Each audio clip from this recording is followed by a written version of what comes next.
La famille du marié a humilié le père de la mariée, mais est restée muette quand 10 voitures de prestige sont arrivées. Il y a des choses qu'on voit et qu'on n'oublie jamais. Ces scènes qui restent gravées dans la mémoire comme une photographie. Et cette histoire que je vais vous raconter aujourd'hui en est exactement une. Parce que lorsque le champagne a été levé et le doigt pointé, personne dans cette fête n'aurait pu imaginer ce qui allait se passer. Le micro était encore allumé quand Madame Béatrice s'est levée de sa chaise. Toute la salle de réception à Neuilly-sur-Seine s'est figée. C'était le genre de femme qui, quand elle bouge, les gens le remarquent. Grande, avec une robe brodée à la main qui coûtait plus que 3 mois de loyer de beaucoup de gens, des cheveux blonds parfaitement attachés, des boucles d'oreilles qui scintillaient à chaque pas. Elle a marché jusqu'au centre de la piste, avec sa coupe de champagne à la main, et un sourire sur le visage qui était trop beau pour être vrai. « Je veux porter un toast », a-t-elle dit au micro. Et là, la salle a applaudi. Bien sûr qu'elle a applaudi. C'était la mère du marié, l'hôtesse de la fête la plus chère que Paris ait vue depuis des années. Dans une nuit où tout brillait, des compositions d'orchidées blanches aux lustres en cristal qui pendaient là-haut comme des étoiles artificielles. Mais le toast qu'elle a porté n'était pas un toast d'amour. Elle a levé sa coupe en direction de Jean-Pierre, le père de la mariée, qui était assis tranquillement à sa table, et avec un sourire lent, calculé, elle a dit « À notre illustre invité venu de si loin avec un costume si historique et un parfum que même le très coûteux bouquet de fleurs de cette salle n'a pas réussi à cacher. » La pause qu'elle a laissée était chirurgicale, et ce qui a suivi était pire que n'importe quel mot. Des rires. Des rires de gens bien habillés, avec du champagne à la main qui n'avaient rien payé pour entrer ici et qui pensaient pouvoir rire de quelqu'un qui n'avait non plus rien demandé à personne. Léa, la mariée, était de dos quand cela a commencé. Quand elle s'est retournée et a compris ce qui se passait, ses yeux sont allés directement vers son père, et ce qu'elle a vu en lui a été la chose la plus difficile à supporter. Il n'était pas en colère. Il avait honte. La honte silencieuse de celui qui a l'habitude d'avaler, de celui qui sait que crier ne sert à rien, de celui qui a passé toute sa vie à être l'homme qui prend soin, qui résout, qui est là, mais qui ne sera jamais l'homme que ce monde considère comme élégant. Elle est allée vers lui, sa robe de mariée traînant sur le sol en marbre. Elle s'est accrochée à son bras, le visage mouillé, sans pouvoir parler. Jean-Pierre l'a regardée pendant environ 3 secondes. Puis il a regardé la salle de réception. Puis il a regardé ses mains, larges, assombries aux jointures, avec les marques que 30 années de travail laissent sur une peau qui n'a jamais eu la protection de gants. Des mains qu'aucune crème au monde n'effacerait. Il a sorti son téléphone de sa poche. Il a composé un numéro. Il a porté l'appareil à son oreille avec ce calme qui fait plus peur que n'importe quel cri. Il a parlé doucement, 2 ou 3 phrases, et a raccroché. Personne autour n'a pu entendre ce qu'il a dit, et il a simplement rangé le téléphone, pris sa fourchette et s'est remis à manger. Le serveur qui se tenait près de la table raconterait plus tard qu'il n'avait jamais vu une chose pareille. Un homme humilié de cette façon, devant des centaines de personnes continuant à manger, comme si le monde n'existait pas autour de lui. Ce n'était pas de l'indifférence. C'était autre chose. C'était un calme qui vient de l'intérieur, d'un endroit où personne n'accède un jour de fête. J'ai dû m'arrêter ici quand j'ai lu cela pour la première fois, parce que ce calme, je le connais. Je l'ai déjà vu chez un vieil homme que j'ai beaucoup admiré. C'est le calme de celui qui a tellement souffert que la souffrance n'a plus le même poids. C'est le calme de celui qui sait qui il est, indépendamment de tout public. Madame Béatrice, de retour à sa table, souriait encore. Elle recevait des compliments, de petits rires complices, des gestes d'approbation. Elle avait 70 ans vécu avec la conviction que le monde se divisait entre ceux qui comptent et ceux qui servent de décor, et ce mécanicien de quartier avec un costume de 10 ans ne rentrait pas dans la première catégorie. Adrien, le fiancé, se tenait de l'autre côté de la salle de réception, à Neuilly-sur-Seine, quand le toast a eu lieu. Quand il a réalisé ce que sa mère avait fait, il a eu la nausée. C'était un homme intègre, aux paroles mesurées, qui avait grandi en apprenant à ne pas contrarier Madame Béatrice, parce que contrarier Madame Béatrice coûtait trop cher. Mais ce soir-là, en regardant son beau-père silencieux et Léa les yeux rouges, quelque chose en lui s'est bloqué. Il est allé vers son père à elle. « Monsieur Jean-Pierre, je suis vraiment désolé pour ce qui s'est passé. » Le vieil homme a levé les yeux de son assiette. « Vous n'avez pas à vous excuser pour ce que vous n'avez pas fait. Mais c'est ma mère. Votre mère est votre mère. Vous êtes vous. Je connais la différence. » Adrien est resté là, sans savoir quoi dire. Et puis le maître de cérémonie s'est approché, discret, demandant un mot. Ils se sont écartés de quelques mètres. Et c'est là que la soirée a commencé à basculer. Le maître de cérémonie était un homme d'une 50aine d'années, Monsieur Bernard, qui travaillait dans les fêtes depuis plus de 20 ans et avait tout vu. Mais ce qu'il avait à raconter aux fiancés à ce moment-là, il ne l'avait jamais vu. Les reçus du mariage, tous, de la location de la salle de réception au bouquet d'orchidées blanches, du traiteur aux chaises avec des nœuds de satin, tout était réglé au nom de Jean-Pierre Lefebvre-Girard. Pas au nom de la famille du fiancé, au nom du garagiste. Adrien a regardé le papier une fois, puis deux. Ça ne peut pas être juste. « J'ai vérifié 3 fois moi-même, » a dit Monsieur Bernard. « Quand votre mère m'a contacté pour organiser la fête, elle m'a dit que les paiements seraient faits par elle. Ils ont commencé à arriver et je les ai confirmés, sauf qu'ils venaient d'un compte différent. Quand j'ai vérifié, c'était son nom. Je pensais qu'elle partageait avec lui. Je n'ai compris qu'aujourd'hui qu'il a tout payé. Madame n'a pas payé un seul centime. » Adrien s'est adossé au mur. « Il a vendu le garage automobile, » a ajouté Monsieur Bernard à voix basse, comme si c'était une chose lourde à dire à haute voix. « Je l'ai découvert parce que la banque a dû confirmer l'origine des fonds. Le virement le plus important est arrivé juste après la vente du bien. » Le garage automobile. Cet endroit que Léa décrivait avec un sourire différent, comme on parle de chez soi. Le garage que Jean-Pierre avait ouvert de ses propres mains quand il avait un peu plus de 30 ans, qui sentait l'huile et le café et l'effort, où il avait passé 3 décennies de sa vie. Le garage qui était le seul bien qu'il possédait et dont il n'avait jamais, à aucun moment, mentionné la vente. Adrien est resté silencieux un temps qui semblait infini. Puis il a rangé les papiers dans la poche de sa veste et est retourné dans la salle de réception. Cher auditeur, si vous aimez l'histoire, n'hésitez pas à laisser un like et surtout à vous abonner à la chaîne. Cela aide beaucoup ceux qui débutent. Maintenant, on continue. Dehors, à l'entrée de la salle de réception, un mouvement différent a d'abord attiré l'attention des voituriers. Une voiture, puis une autre, puis une de plus. 10 voitures de prestige se sont garées en file devant la salle de réception, moteurs bien réglés, phares allumés perçant la nuit, un alignement si organisé qu'il semblait répété. Noir, impeccable, avec des vitres teintées qui ne laissaient rien voir à l'intérieur. Quelqu'un est allé prévenir le maître de cérémonie. Le maître de cérémonie est allé prévenir Madame Béatrice. Et là, toute la salle de réception a commencé à remarquer, de table en table, comme un murmure qui ne peut se retenir. Les chauffeurs sont descendus des voitures. Des hommes d'âge différents, tous bien habillés, vestes sombres, posture droite. Ils ne sont pas entrés. Ils sont restés dehors debout en silence, attendant. Madame Béatrice a envoyé le maître de cérémonie vers eux. Dites-leur qu'ils se sont trompés d'endroit. Monsieur Bernard y est allé. Il est revenu 1 minute plus tard avec la réponse « Ils ont dit qu'ils ne partiront que quand il le leur ordonnera. » Quand qui le leur ordonnera? Monsieur Bernard a pointé discrètement en direction de la table où Jean-Pierre avait repris son repas. La salle de réception s'est tue pour la première fois de la soirée. Madame Béatrice s'est levée lentement. Elle était déconcertée mais n'allait pas le montrer. Elle a souri aux invités les plus proches, comme si c'était une surprise qu'elle avait elle-même organisée, et s'est dirigée vers la fenêtre pour vérifier. Un des chauffeurs portait un veston avec un écusson dans la poche, petit, discret, mais elle connaissait ce symbole. Et alors, le sol a tremblé sous ses pieds. Cet écusson appartenait à un groupe automobile de luxe qu'elle tentait d'atteindre depuis 8 mois. Une entreprise dont elle avait désespérément besoin parce que la situation financière de la famille était bien pire qu'elle ne l'avait laissé paraître à quiconque. La fête somptueuse, les invités importants, les détails coûteux, tout avait été calculé pour impressionner. Pour donner l'impression que la famille du marié était exactement ce qu'elle voulait qu'elle paraisse, solide, prospère, au-dessus de tout problème. Et les propriétaires de cette entreprise, qu'elle avait tenté de contacter de dizaines de façons sans obtenir ne serait-ce qu'une réunion, étaient dehors à attendre un mécanicien veuf de quartier qu'elle venait d'humilier devant tout le monde. Elle a changé d'expression en 1 seconde. Elle a fait servir du champagne dehors.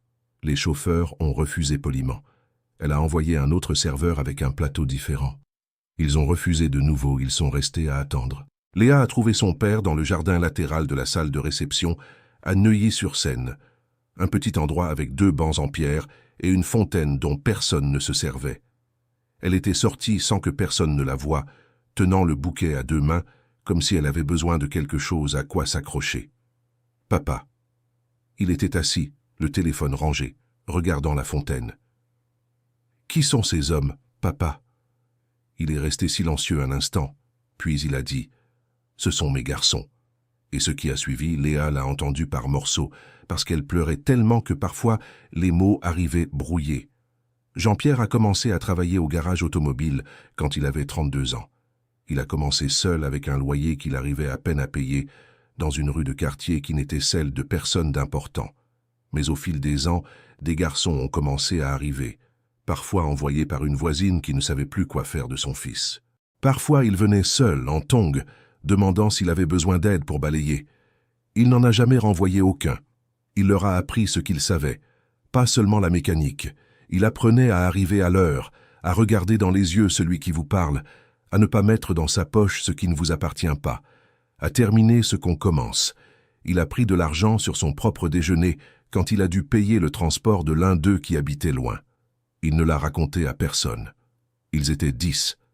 10 garçons qui étaient passés par le garage à différentes époques, qu'il avait accueillis sans rien demander en retour et qui avaient grandi, certains restant des années, d'autres partant plus tôt, mais tous en portant la même chose, un métier appris correctement et le souvenir d'un homme qui avait cru en eux quand plus personne n'y croyait. Ensemble, sans qu'ils sachent exactement comment ils étaient arrivés si loin, ils avaient fondé une entreprise. Ils avaient recommencé avec un garage, avaient grandi lentement, et aujourd'hui ils étaient une référence dans le domaine de la restauration et de la mécanique de précision dans toute une région. Des hommes d'affaires, des hommes qui avaient un nom, une adresse, un contrat, et qui n'avaient jamais oublié d'où ils venaient. Quand ils t'ont humilié là-dedans, tu les as appelés? J'ai appelé Mathieu, qui a été le premier à arriver au garage. Je lui ai demandé de venir me chercher. Je voulais partir sans gâcher ta fête. Mathieu avait appelé les 9 autres, et tous les 10 avaient laissé tomber ce qu'ils étaient en train de faire pour être là. Je jure qu'en arrivant à cette partie, j'ai dû m'arrêter de lire, parce qu'il y a un genre d'amour qu'on ne voit plus beaucoup, un amour qui ne s'affiche pas sur les réseaux, ne demande pas de reconnaissance, qui n'apparaît que quand quelqu'un en a besoin. Et c'est exactement pour ça que ça fait tellement mal quand on perd ça de vue. Léa est restée à regarder son père et n'a réussi à dire qu'une seule chose. « J'ai quelque chose à te demander, pardon. » Il a tourné le visage vers elle. « Quand j'avais 15 ans et que tu es venu me chercher à l'école avec l'uniforme taché d'huile... » Elle n'a pas pu finir la phrase. Elle a respiré profondément. « Je t'ai demandé d'attendre loin de la porte parce que j'avais honte. Tu es resté de l'autre côté de la rue, à m'attendre sous la pluie, et j'ai fait semblant de ne pas te regarder. » Jean-Pierre ne dit rien pendant un moment. « Je le sais, dit-il enfin, et tu ne m'as jamais rien réclamé. »« Je n'allais pas te réclamer. Tu avais 15 ans. J'avais juste peur que ce soit ça, ce que j'ai toujours été, le père qui fait honte. » Elle posa la main sur la sienne, sur ces mains que la salle de réception à Neuilly-sur-Seine avait ridiculisées 1 heure plus tôt. « Tu ne m'as jamais fait honte, papa. C'est moi qui ai eu honte de moi-même. » À l'intérieur de la salle de réception, l'ambiance avait changé d'une façon que personne n'arrivait vraiment à contrôler. Les gens parlaient à voix basse, regardèrent la porte, essayant de comprendre ce qui se passait dehors. Madame Béatrice avait tenté 2 fois de plus d'approcher les chauffeurs, et les 2 fois, elle avait été reçue avec une politesse froide et absolue, le genre de politesse qui fait plus mal que la grossièreté. Dans un coin, elle pressa le maître de cérémonie. « Ces hommes ont-ils un lien avec son père ?»« Oui, répondit M. Bernard, et cette fois, il n'ajouta rien de plus. Elle tenta alors une manœuvre qui révéla exactement qui elle était quand elle se sentait acculée. Elle appela l'un des chauffeurs à l'écart, ouvrit son sac et posa une paire de boucles d'oreilles en diamant dans la paume de sa main. « J'ai juste besoin d'1 demi-heure avec celui qui prend les décisions dans votre entreprise. » Rien que ça. L'homme regarda les boucles d'oreilles, la regarda. Il remit les boucles d'oreilles avec précaution dans son sac et dit « Dans l'entreprise où je travaille, madame, les affaires se concluent sur le caractère. Et le caractère, Vous en avez montré amplement aujourd'hui. » Il tourna les talons et retourna à sa place. Madame Béatrice resta figée, le sac ouvert à la main, le sourire figé sur le visage. Cher auditeur, si vous aimez l'histoire, n'hésitez pas à laisser un like et surtout à vous abonner à la chaîne, cela aide beaucoup ceux qui débutent. Maintenant, on continue. C'est alors que M. Bernard prit une décision, qu'il avait aussi repoussée. Il alla vers Adrien, qui était assis à une table dans un coin avec une coupe intacte devant lui, et posa les reçus sur la table. « Tu dois savoir encore une chose, pas seulement qui a payé. Tu dois savoir ce que ta mère a raconté aux invités avant que la fête ne commence. » 2 heures avant le début de la cérémonie, Madame Béatrice avait circulé parmi les groupes d'invités avec une histoire, que le père de la mariée était une connaissance éloignée de la famille, sans ressources, qui avait demandé à être inclus dans la fête, que la famille faisait œuvre de charité en le faisant venir, qu'Adrien avait insisté par bonté. Adrien lut les reçus, les relut. Il resta le papier à la main et la mâchoire serrée. « Elle n'a rien payé. »« Non, monsieur. » »« Et lui a tout payé. »« Oui, monsieur. » Adrien plia les papiers, les mit dans sa poche, se leva et se dirigea droit vers le micro. La salle de réception mit une trentaine de secondes à réaliser qu'il était là. Quand le murmure s'apaisa, il commença à parler. « Je veux faire un remerciement qui aurait dû être fait au début de cette soirée. » Silence. L'homme qui est assis à cette table tout au fond, avec le costume sombre et la cravate noire, c'est Monsieur Jean-Pierre. Il est mécanicien. Il a élevé ma femme seule pendant plus de 20 ans, après avoir perdu sa compagne de vie. Et aujourd'hui, j'ai découvert une chose qu'il n'a dite à personne, pas même à sa propre fille. Léa était revenue dans la salle de réception à ce moment-là. Elle se tenait à l'entrée, le bouquet à la main, le visage encore marqué par les larmes. Quand elle entendit le nom de son père, elle resta immobile. Chaque centime de cette fête a été payé par lui. La salle de réception, le traiteur, les fleurs, la musique, tout. Il a vendu le bien le plus précieux qu'il avait, l'endroit où il a travaillé toute sa vie, pour offrir à sa fille la fête dont elle avait toujours rêvé, sans dire un mot, sans demander de reconnaissance, sans attendre que personne ne le sache. La salle de réception était dans un silence total. « Et ma mère, continua Adrien, la voix ferme mais difficile à maîtriser, s'est servie de cette fête qu'il a payée pour l'humilier devant vous tous. Et avant ces derniers jours, elle a utilisé son nom devant vous pour dire qu'il était un mendiant venu demander à manger. Madame Béatrice était debout, son visage avait pâli. Je ne vais pas m'excuser en son nom. Seule elle peut le faire. Mais je tenais à ce que vous sachiez avec qui vous êtes dans la même salle ce soir. Et ce n'est pas avec elle. » Il posa le micro. Ce qui suivit ne fut pas un applaudissement immédiat. Ce fut ce silence pesant qui précède quand une vérité tombe dans un endroit où tout le monde fait semblant de ne pas savoir. Madame Béatrice tenta de se lever de la table. Elle tenta de sortir. Et c'est à ce moment que Léa la trouva à la porte. Elle n'avait pas de colère sur le visage. Elle avait quelque chose de différent, une sérénité qui ne correspondait pas à ce qu'elle avait enduré cette nuit-là. Elle s'arrêta devant sa belle-mère et dit à voix basse « Vous n'avez pas besoin de partir comme ça. Écartez-vous de mon chemin. Vous pouvez sortir par la porte ou rester, mais personne ici ne vous fera ce que vous avez fait à mon père, parce que ce n'est pas comme ça qu'on a été élevé. » Madame Béatrice resta figée, sans réponse. C'est alors que Jean-Pierre apparut derrière sa fille. Il marcha lentement, les mains dans les poches, et s'arrêta à côté de Léa. Il regarda Madame Béatrice un instant, puis il tourna la tête vers la porte et appela « Mathieu ». Un des chauffeurs entra. Un homme d'une 40aine d'années, les cheveux coupés ras, la posture de quelqu'un qui a appris à marcher droit. « Parle-lui de la réunion qu'elle veut. » Mathieu regarda Madame Béatrice. « Lundi, 8 heures du matin. » Elle n'en croyait pas ses oreilles. « Vous m'accordez une réunion. » Jean-Pierre la regarda directement pour la première fois de toute la soirée. Personne n'apprend à être humain en étant détruit. On apprend en recevant une chance qu'on ne mérite pas encore.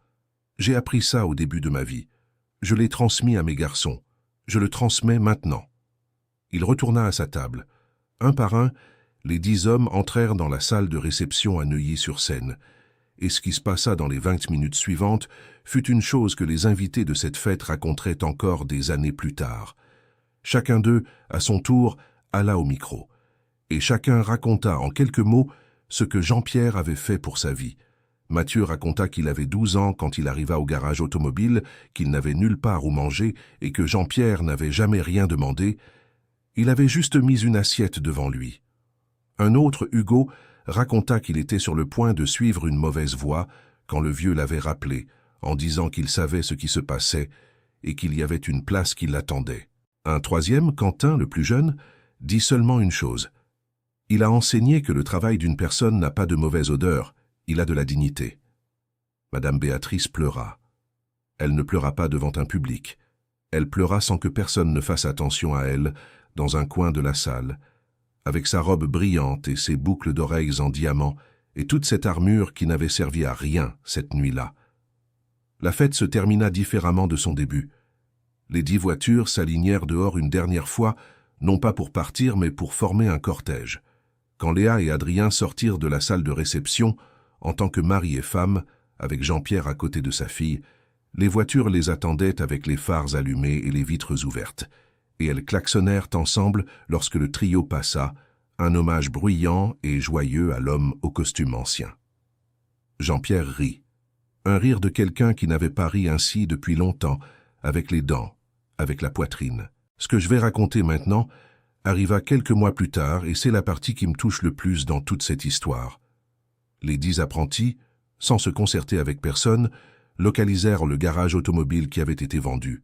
Ils firent une offre, achetèrent le bien et envoyèrent un message à Jean-Pierre disant simplement « Il t'attend ». Quand il arriva là-bas, la plaque sur la façade avait été changée.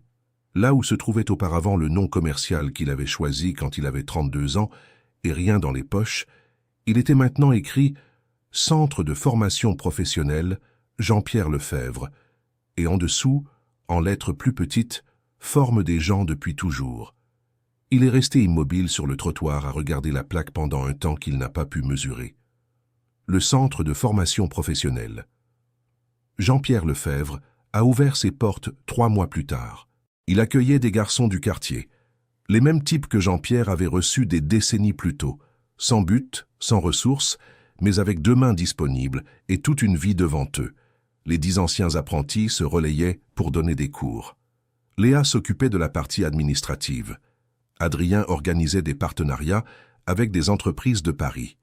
Et un lundi matin, le premier jour de cours de la première promotion, alors que Jean-Pierre rangeait les outils sur le nouvel établi, la porte du centre s'est ouverte. C'était Madame Béatrice, sans la robe brodée, sans les boucles d'oreilles, en pantalon simple et blouse à manches longues, les cheveux attachés. Elle est restée sur le seuil une seconde, comme quelqu'un qui ne sait pas si on va l'accueillir.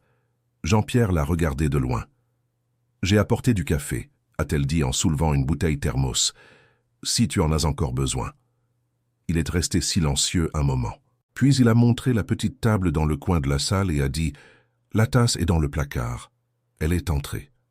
Et c'est ainsi, entre les outils et la graisse et l'odeur du café passé un jour ordinaire, que la femme qui avait essayé d'utiliser son costume comme une arme contre lui a appris qu'il existe des endroits où l'orgueil n'entre pas, parce que la porte est trop large pour une chose aussi petite. Fin de l'histoire. Quand j'ai fini de lire cette histoire pour la première fois, je suis resté silencieux quelques minutes, en pensant à Jean-Pierre, à ses mains qui avaient été source de rire et qui, sans que personne ne s'en rende compte, avaient soutenu toute une vie. En pensant aux 10 garçons devenus hommes qui, un jour de fête, ont tout laissé tomber pour être aux côtés de celui qui les avait soutenus quand ils n'avaient plus rien. Il y a une phrase qui m'est restée en tête après tout ça. Le travail d'une personne n'a pas de mauvaise odeur. Il a de la dignité. Raconte-nous ce que tu as pensé de cette histoire et d'où tu regardes. Penses-tu que Madame Béatrice méritait cette seconde chance? Laisse ton avis dans les commentaires, je les lis tous. Merci beaucoup pour ta compagnie aujourd'hui. Si cette histoire t'a touché le cœur, laisse un like et surtout, abonne-toi à la chaîne pour ne pas manquer les prochaines.